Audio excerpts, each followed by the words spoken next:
Hey guys, what's going on? So here we are fishing for sharks again at the same spot as I was at not last weekend, but the weekend before, getting my stuff set up. So essentially I am just using a 6,000 size spinner reel with 50-pound braid to about 40 yards of 40-pound mono.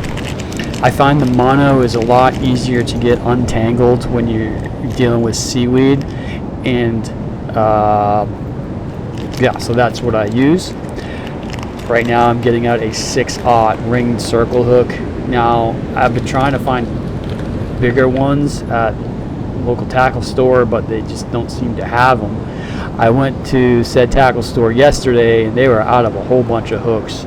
They said their hook distributor went out of business, so oh well. So I'm using 6/0, can use 7/0 a little bit bigger, and all I'm doing is just tying San Diego jam, and then like 2 to 3 feet above that I'm tying a dropper loop with a somewhere between a 4 to 6 ounce pyramid sinker to get that bait to kind of stay towards the bottom. These sharks really, they're cruising the bottom for food. Quick 6 wraps on that San Diego jam. I love this knot. I've never really had it fail on me. It's really strong. I like to use it with the thicker line, like 40-pound. Got it in my rocket launcher. I drilled a little hole right there specifically for tying the San Diego jam, so you can see the reel is chock full of that mono. I put as much mono on it as I can. It just works. It works for me. I see people using heavier line, more complicated rigs, and a bigger reel, and that is probably because it can get really tough towards the end of a fight when the waves are trying to pull that shark back into the ocean, and you can probably power through that a little bit better. But I also don't want to just keep buying a bunch of gear. I got enough. And so this is what I use. I have like a 13-foot, what they call a moon sniper rod, and I got that for pretty cheap too. It was only like $70 on Amazon, and it's caught sharks just fine. So you don't have to spend a lot of money to get out there surf fishing. And this is like the expensive surf fishing. So that reel is like $90 plus 70 for the rod, however much for the braid. You're in business. A little bit of tackle and you're ready to go. So bait, when I'm shark fishing, 99 times out of 100, I think only like one time I used frozen mackerels I bought, but I'm always using something that I caught myself, which is usually a barred surf perch or a yellowfin croaker. I find the yellowfin croaker seem to work pretty well. Barred surf perch works well too, and I always start with using the head chunks for really no other reason than sure. Yeah, I want to try. So there's a guy that's starting to talk to me, so I'll just let you listen to this conversation. I kind of explain a lot of things I'm talking about right now. So I'll let you listen in. in. This is 40-pound line. That right there is just like 6 pound. I'll use that to catch bait. I already have bait, so I don't have to worry about that. But for this I just tie what they call a San Diego jam knot. It's like the strongest knot I know. I've never had this knot fail on me. There's 1,000 YouTube videos on how to tie it. It's called San Diego jam. And then I go up like 2.5, 3 feet, and then I tie what you call it. I call it a dropper loop. And you just take it like this. You do 6 turns. 1, 2, 3, 4, 5, 6. And then you have this loop right here. You take this and pull that through. So now I have this loop here. I'm gonna take like a 5-ounce pyramid sinker, and I'm gonna put it on. Watch, I'll show you. So 5 ounce, they call it pyramid sinker because it looks like a pyramid. And then Is it heavy enough for these waves? yeah, I think last time the surf was a little bit worse and I was using 4 ounces. But somewhere between 4 to 6 ounces is usually fine. You just put it through like this. And the cool thing about this knot is if it's not the right weight, I can change it out really easily. So you just put it like this and it's just like, and it stays like this. Now if I wanted to swap this weight out, Yeah, you just... I just take it off. And it comes right off. Okay. And so, yeah, I'm gonna start with 5 because 5 is usually fine. You also have to be mindful of like how much weight your rod can cast. So you can't put too much or else it'll really degrade your rod's ability to cast out. Now for sharks come really close to shore at night, like really close. So you want to try a shark? Yeah, I caught like a 6-foot taupe shark here last week, or the week before actually, it's the weekend before. Because high tide's an hour after sunset. Sunset's at like 10 past 7.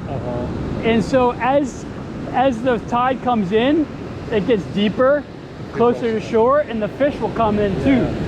And so on this guy, I have a yellowfin croaker that I caught last week.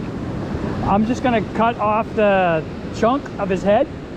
And then I use the head because the head's really hard. And it's a really secure hold for the bait. And so I can basically use that until it gets bit, or if it gets bit.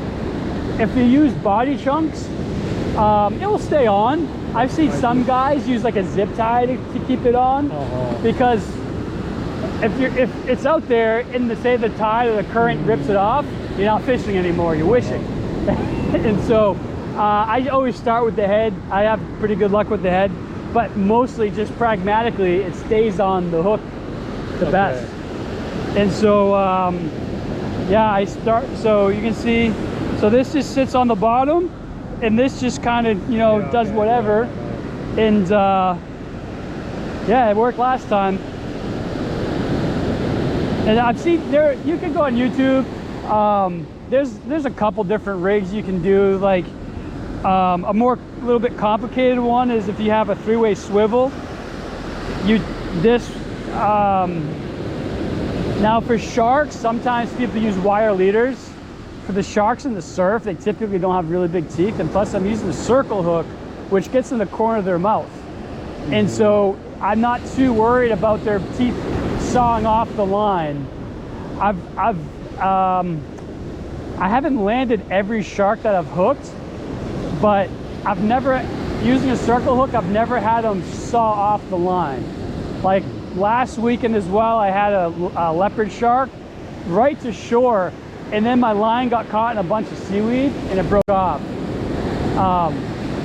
And then the next day is when I caught that 6-foot. It's called a taupe shark or a soupfin shark. It's the same shark. But this is the setup, and man, I had like a 20-minute fight. I actually got a lot of it on my GoPro. I got like 15 minutes worth of the fight, maybe a little bit less than that, but I had to shut my GoPro off because I was running out of memory on my SD card. But I got a fresh SD card. I have 512 gigabytes, so I'm not worried about that. And then GoPros are really, really bad at night, and I didn't have my headlamp on, but I brought it this time to make sure if I hooked up, I'll have better footage. Really, I'm just coming to get better footage. But yeah, I'm gonna I have a cutting board. I cut the head, and I'll put him on right now too. So the trick with the circle hook, they call it a circle because it makes this like kind of circles back. It can kind of be a challenge getting it through, but like this part of the head, you feel it's like really tough. It's hard. And I mean, I've been like fishing before and I reel it in and the bait's gone, usually because it fell off the hook, maybe because something came and bit it, but probably not.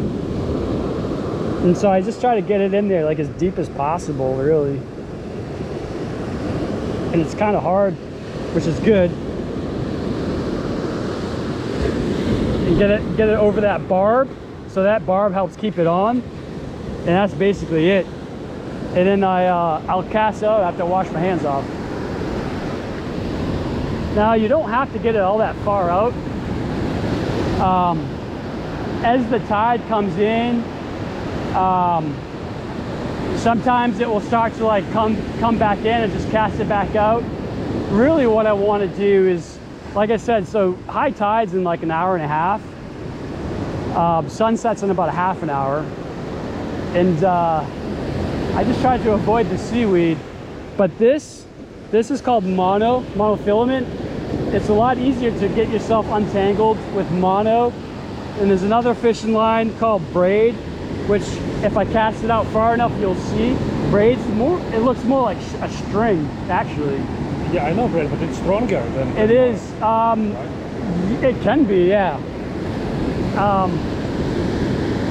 Yeah, I'm gonna cast it.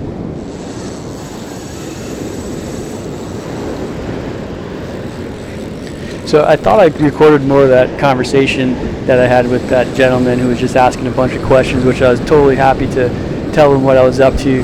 There's no reason to hold on to information and get more people involved in the sport. And I was happy to talk to him, as you can see. So this is the first hookup. So I hooked up pretty quickly. I didn't even have my small rod out yet. And I don't know if this was a leopard or not. It wasn't fighting as aggressively. And you'll see what ends up happening here.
Fighting a shark and seaweed.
So, as you can see, this is pretty difficult trying to deal with the seaweed, fighter shark at the same time. Seaweed will shut down a good day of fishing in the surf quicker than basically anything else.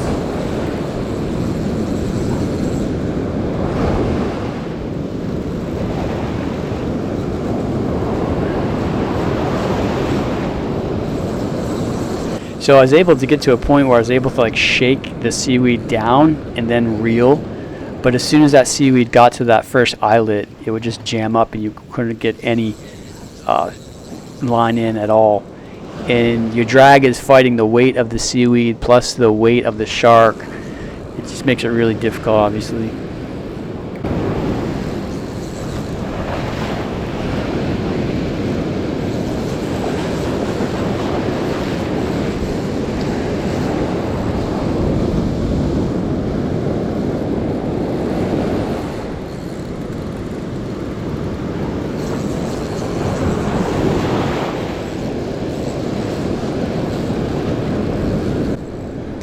After watching this again, it probably, I mean, probably was a leopard shark, but the fight is just all kind of screwed up with the seaweed just hanging off your line.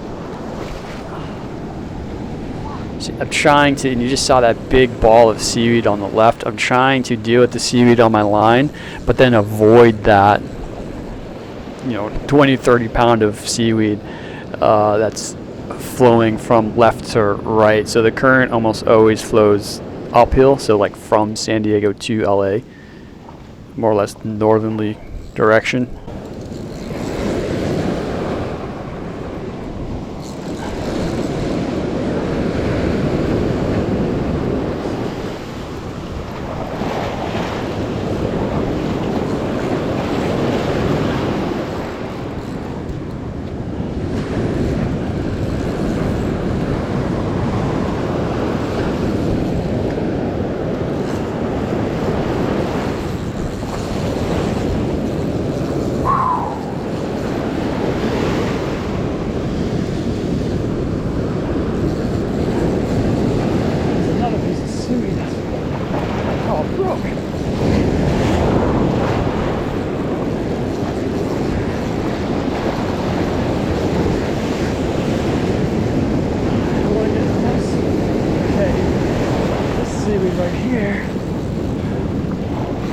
If I had to do this fight over again, I probably, at this point with the clear line of seaweed, I probably should have tightened the drag a little bit more. But you win some, you lose some, I guess.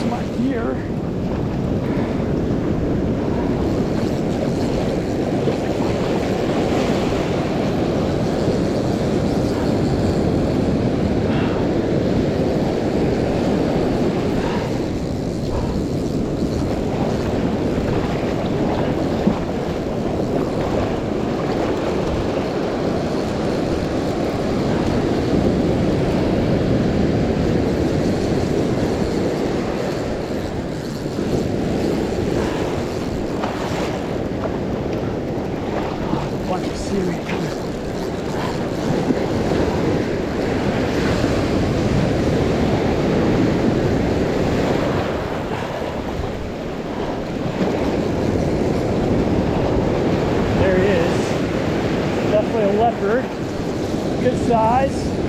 There he goes. Mad.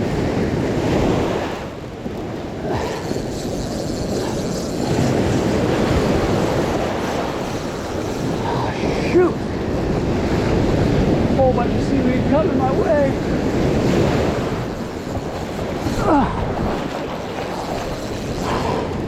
Shit.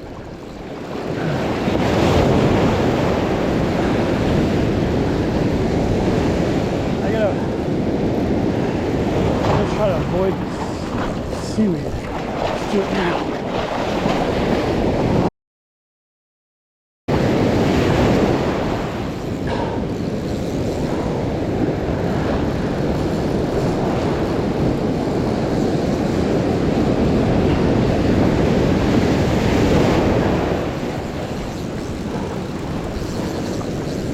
Okay, there's the seaweed. Got the seaweed, got the shark.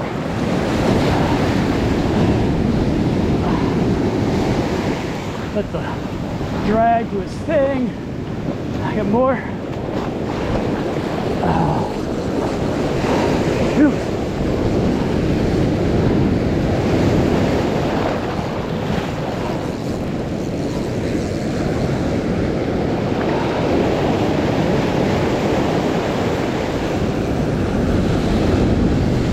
So this is where heavier, stronger gear would come in really handy. You can power through some of this surf, but like I said, I just don't have that. I use what I have, and it typically does work just fine. But the waves power on this trip was over 500, so this is relatively rough surf for surf fishing, anyways.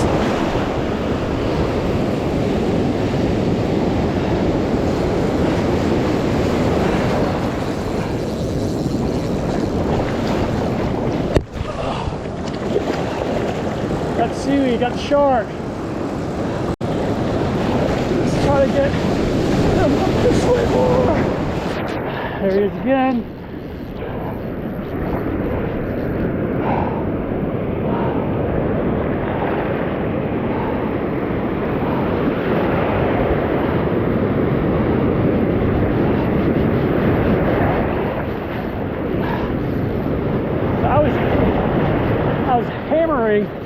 my sand spike in when it went off.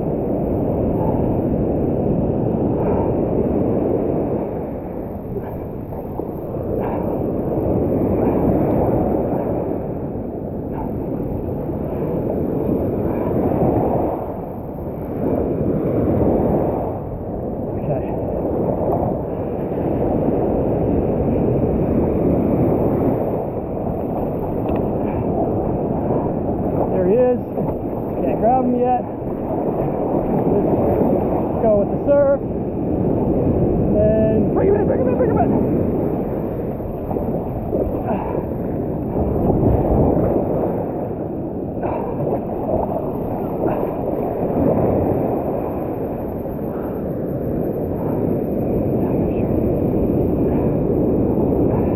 There we go.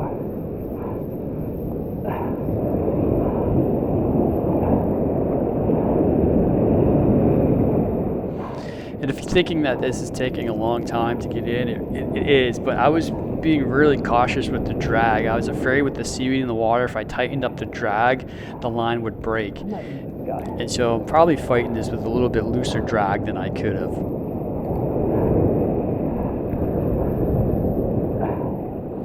This is also where the sun's really starting to set, and as I mentioned earlier, the GoPro is really bad at night or even low light conditions. Like at this point, I could see just fine. It's not this dark in real life, and so just bear with some of the bad dark video.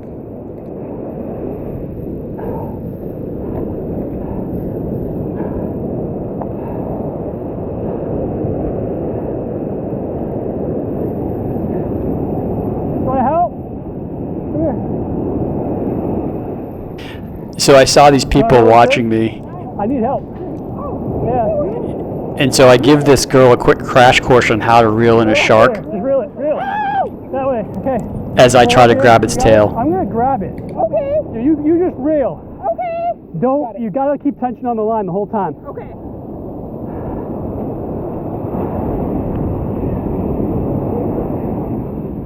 Reel, reel, reel, reel, reel. Do you see him? He's right there. Keep it bending the rod. Okay. Hold it like this. Keep it bending the pole. Okay. That tension keeps the hook in its mouth. Okay. Yeah. Now, you'll see the waves. The waves will help you, then it'll take it back in. Okay. Just keep the tension. If he's not pulling drag, you're reeling. Okay. And he's really close. Okay, reel, reel, reel, reel, reel, reel, reel, reel.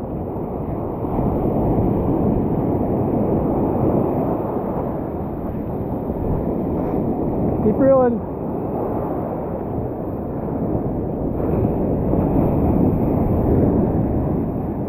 So at this point, Keep going, you keep hear going, me keep going. yelling to reel. I just saw some more seaweed on the line. I'm like, this thing, I'm not gonna get this thing in. Reel, reel, reel, reel, reel, reel, reel, reel. Go, go, go, go.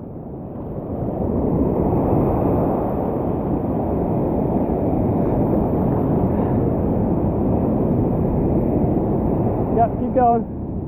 You're doing good. You gotta just fight the waves, basically. How far out?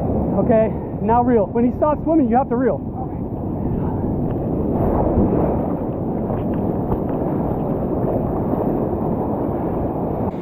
So maybe you'll see it later in this video, but if you've ever fished with a spinner and it's pulling drag and you're trying to reel, it does something weird to the line. Like it spins the line, and then the line with no tension on it tries to like tangle up on itself. It's really odd. But I basically had to cut the entire top shot off after this because the line was just all twisted on itself.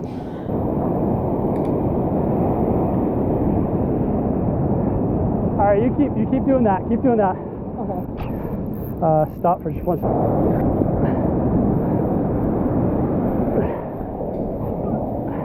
So I'm cutting out some of this footage because I didn't have my pliers on me either. So one of the girls went and ran and grabbed my pliers on my backpack for me. And yeah, you can see I have my headlamp on, but unless like the headlamp is putting exactly where the GoPro is, the GoPro doesn't pick up any of the ambient light.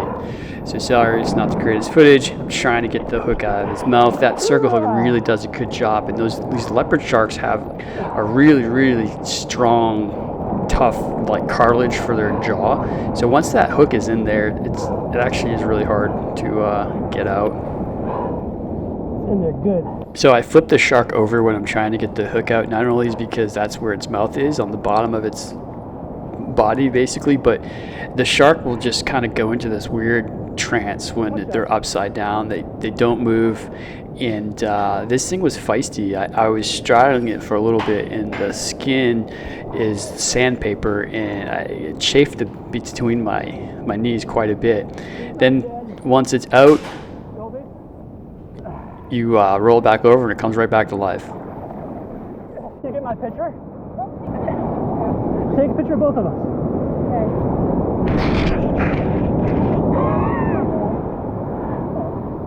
Good job. There you go, bite its tail. Bite its tail? Yeah, bite its tail. There you go. See you later.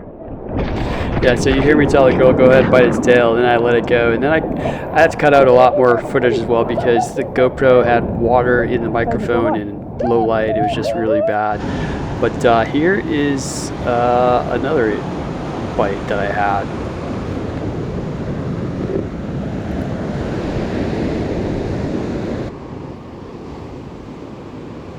So you're not going to be able to see a lot until I get my headlamp going, but I keep a pretty loose drag when the pole is at the sand spike. I click it 6 times and see how that goes, but really I think I need to click it a little bit more than that to get it to the drag to a spot where I can actually fight the fish.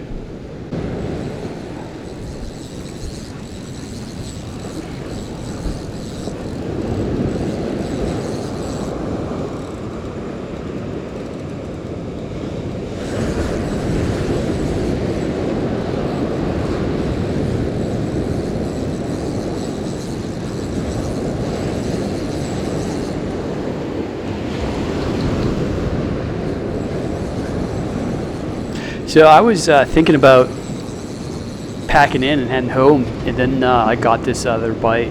So this bite happened at about, I would say like 9:30, 9:45, so at night.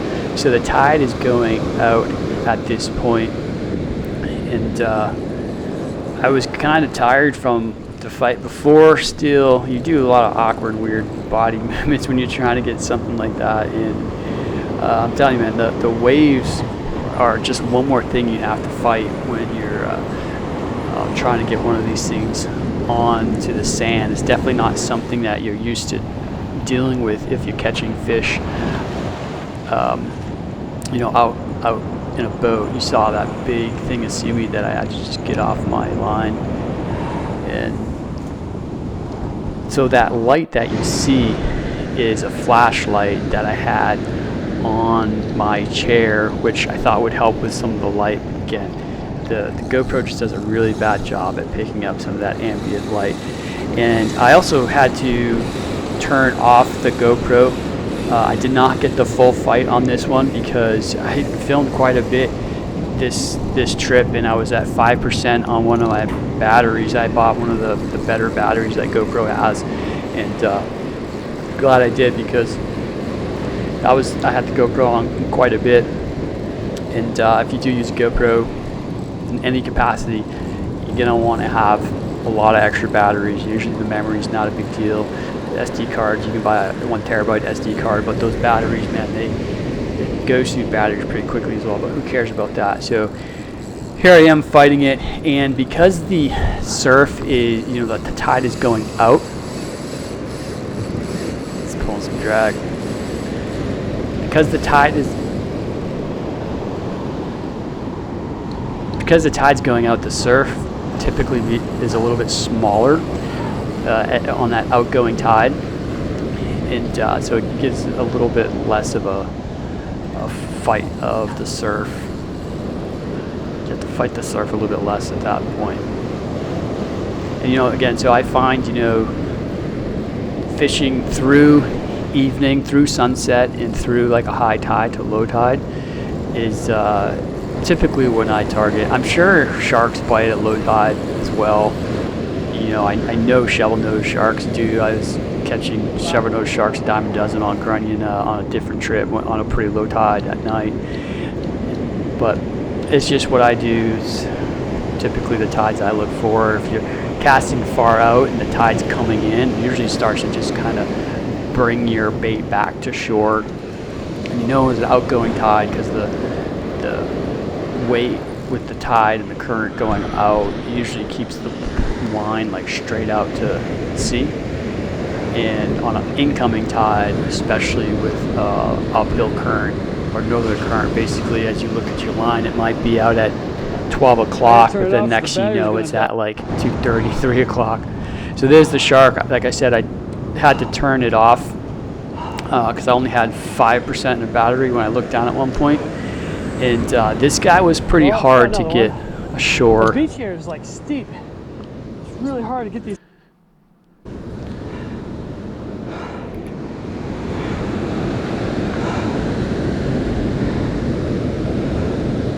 This is gorgeous.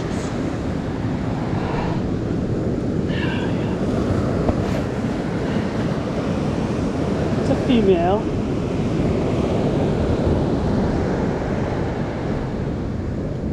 It's really easy to tell what gender the shark is because the males have claspers and the females don't.